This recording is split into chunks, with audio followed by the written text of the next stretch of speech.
For nearly a decade, David Wright was one of the greatest all-around players in baseball, earning 7 All-Star selections and winning 2 Gold Glove awards. But what if I told you that in the span of just a few years, his career was completely ruined, and he went from being a future Hall of Famer to out of the game entirely? Well, that's exactly what happened, and to figure out the truth behind his sharp decline at the peak of his career, let's go back to 1982, when David Wright was born. He was raised in Norfolk, Virginia, where he would develop a strong connection to the game of baseball at a young age. As a kid, he would often attend games of the Tidewater Tides, a minor league affiliate of his favorite team, the New York Mets. So, with baseball at the center of his childhood, Wright would develop an obsession with becoming the best player possible. Throughout high school, he would arrange his schedule to allow for more time in the batting cages after he was done with classes. Not to mention, he also spent most of his summers attending baseball camps or hitting lessons, using every single day to improve his skills. And it was thanks to this insane dedication that he would emerge as one of the best high school players in the nation. As a senior, Wright dominated the competition, hitting for an incredible average of .538 and displaying great defensive skills at third base. So, unsurprisingly, he was selected in the first round of the 2001 MLB draft, and much to his delight, he had been picked by none other than the Mets. Nonetheless, he was only 18 years old and still had a lot to learn. In his first couple years of professional baseball, Wright put up solid numbers on both sides of the field. But maybe even more impressive was his ability to lead a team at such a young age, with one of his coaches saying this: "He wasn't an outspoken person. He led by the way he played the game. He was very well liked by his teammates." However, despite a great first impression, there was one small issue. At the beginning of each season, Wright struggled in the first few weeks, and the reason why was not due to a lack of effort, but rather the opposite. You see, he would often work so hard that it would leave him exhausted, causing his performance to suffer. Though, as you can imagine, this was an easy problem to fix, and as one scout said, "A player who works too hard at staying in shape is likely to have a better career than one who doesn't work hard enough." Wright would continue to get better every single year, and when he made it to AAA in 2004, he managed to hit .298 with 8 home runs in just 31 games. So in July, the Mets decided that it was finally time to give him a chance, and he would quickly show the team that he was ready for MLB. Following his debut, Wright immediately became the starting third baseman, displaying immense confidence for a 21-year-old. And throughout the final 69 games of the season, he was undeniably the best hitter on the entire team, with a .293 average and 14 home runs. But still, Wright was anything but satisfied, with even higher aspirations for his second season. Anybody can do it for 2 months or 2.5 months, and then they say you're gonna hit this sophomore slump. And the whole offseason, that was kind of my mindset, and the driving force is that I'm not going to be the sophomore slump guy. So, determined to accomplish this goal, Wright would have another great year in 2005. That season, he would play in almost every single game, allowing him to improve at a rapid pace. For one, he was becoming more and more comfortable at the plate, resulting in more walks and an OPS over 900. Secondly, he was getting the opportunity to showcase his defense, and in April, he made one of the best plays in recent history, a behind-the-back barehanded catch. So I put in the work and then, had a good year my second year. Then it was, okay, I know I belong. Now let's try to refine some things and let's be as good of an all-around player as you can possibly be. I want to steal bases. I want to play Gold Glove caliber defense. I want to hit for average. I want to hit for power. Wright was more confident than ever heading into 2006, a year in which he would truly catapult into the spotlight. But before I continue, I first want to tell you about the sponsor of today's video, Underdog. Underdog is the place to be to make all of your sports picks, and it's available in over 30 states, including Texas and California. All you have to do is download the app and choose either higher or lower on a player's stats. For baseball, you can choose from things like home runs, strikeouts, total bases, and much more, but you can also make picks for other sports as well. But maybe the best part of all is that you can play with as little as $1. offer, and if you pick correctly, you can win up to 1,000 times your money. This week, these are the picks I went with. Spencer Strider higher than 6.5 strikeouts, and Cal Raleigh higher than 1.5 total bases. So if you want to join the millions of other fans who have already made billions making picks on Underdog, make sure to sign up with promo code AVERAGE to unlock a special offer of up to $1,000 in bonus cash when you make your first deposit. Again, just download the Underdog app, use promo code AVERAGE, and start making picks today. Wright would begin the year with 3 feats that showed off his ability to perform under pressure. The first came on May 5th, 2006, when the Mets were tied with the Braves in the bottom of the 14th with 2 outs, and it was Wright who hit a game-winning double into the gap. The next would come just a couple weeks later, when on May 19th, he hit a walk-off single against the greatest closer of all time, Mariano Rivera. Finally, on May 29th, he delivered yet another game winner in a matchup against the Diamondbacks. These heroics would earn him the respect of fans across the nation, and soon after, he was voted into his very first All-Star game.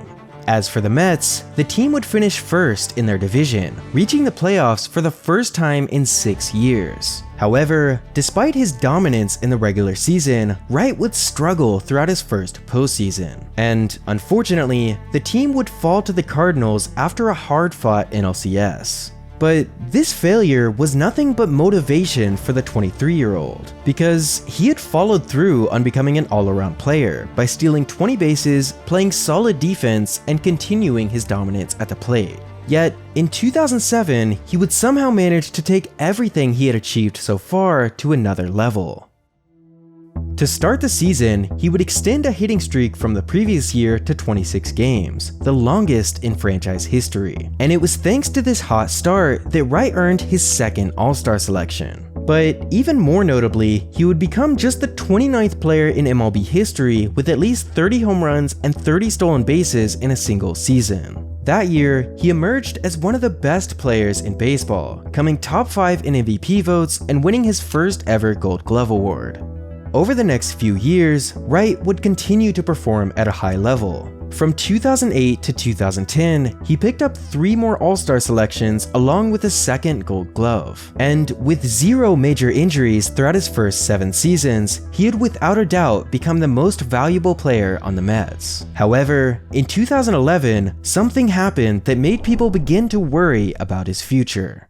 In April, Wright made an incredible diving tag for an out before hitting the ground extremely hard. So no one was really surprised when just a few weeks later, it was announced that he had suffered a stress fracture in his back, a diagnosis that would ultimately cause Wright to miss a significant amount of games. And even after he returned, it was clear that he was still experiencing pain and discomfort. In the end, he would play in just 102 games and put up the worst numbers of his entire career. However, at the time, this was only a minor roadblock, as he would immediately bounce back. In 2012, he would have his best season since 2007, leading the Mets to extend his contract yet again for another 8 years. After all, despite some concerns about future injuries, he was only 30 years old. And after being voted into his 7th All-Star game in 2013, he was without a doubt on track for the Hall of Fame. Or at least, that's what everyone thought. In April of 2015, he suffered a sprain in his hamstring during a stolen base attempt, which would keep him off the field for the next few weeks. But this was the least of his worries, as he was about to receive the worst news of his entire career. In May, he was unfortunately diagnosed with a serious back condition known as spinal stenosis, an injury which could potentially threaten the rest of his career. You see, this wasn't just any other injury, as there was no guarantee that it would improve over time. So, for the first time ever, he was forced to miss a majority of the season, checking with doctors weekly and rehabbing every single day. Thankfully, he was eventually able to return when the team needed him most.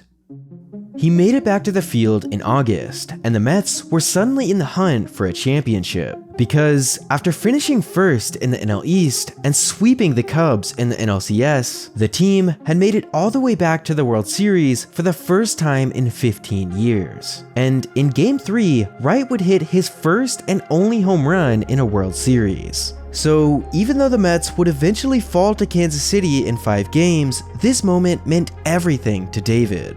It was kind of a culmination of, for me, in that quick round trip was, obviously joy and satisfaction, having been through, the few highs early in my career and then the lows, and then back up to get a chance to play in the World Series was an unbelievable feeling and a big at-bat for me and my career moving forward.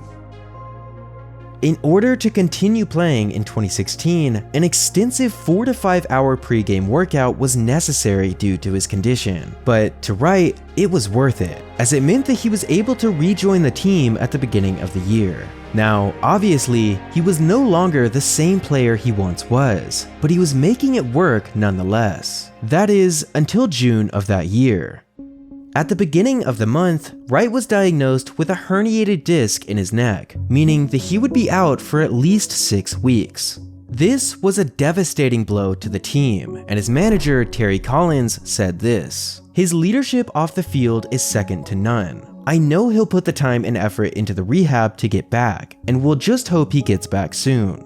However, in spite of his team's optimism, he had to undergo surgery just a couple weeks later, causing him to miss the remainder of the season. But things would only get worse in 2017. Just as he finished rehabbing his neck over the offseason, he suffered an entirely different injury to his shoulder. And just like that, his hopes at making a return were completely shattered.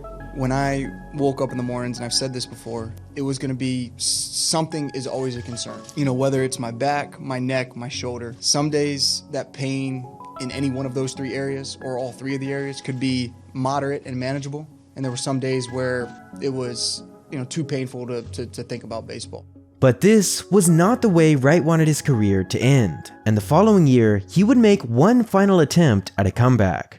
In 2018, he spent a majority of the year trying to restore his strength, and eventually, he was able to take the field for rehab starts before finally returning to the Mets lineup in the final series of the year. However, as much as he didn't want to accept it, he knew that this was the end. My mind and my heart were telling me one thing, and my body was telling me something completely different. Once things ramped up and baseball activities got tougher, it became more apparent to me that that goal is now, I just want to put this uniform on again. He would appear in just 2 final games before exiting the field to a standing ovation and addressing the Mets crowd one final time. David Wright spent his entire career with the Mets as one of the most consistent and well-liked players in baseball, so it's no surprise that he'll soon be inducted into the team's Hall of Fame. And even though his career was cut short, his legendary run will never be forgotten.